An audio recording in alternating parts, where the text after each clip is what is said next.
બાળકો, એક સમયની વાત છે.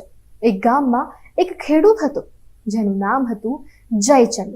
જયચંદ ખૂબ જ મહેનતુ અને દયાળુ હતો. તેની પાસે ઘણી બધી ભેંસો અને ગાયો હતી. તે આખો દિવસ કામમાં ખૂબ જ વ્યસ્ત રહેતો હતો. તે શહેરમાં દરરોજ સવાર સાંજ દૂધ વહેંચવા જતો હતો.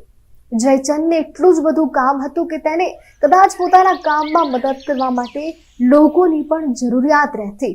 જોકે જયચંદના 2 પુત્રો હતા. એકનું નામ હતું રામ અને બીજા પુત્રનું નામ હતું લખન.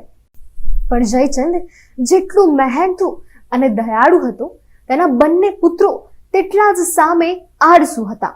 તે બંને સવારે ખૂબ જ મોડા સુધી સૂતા, મોડા ઉઠતા, ખાવું પીવું અને પછી આખો દિવસ રડ રડ કરવું, આ જ તેમનું કામ હતું.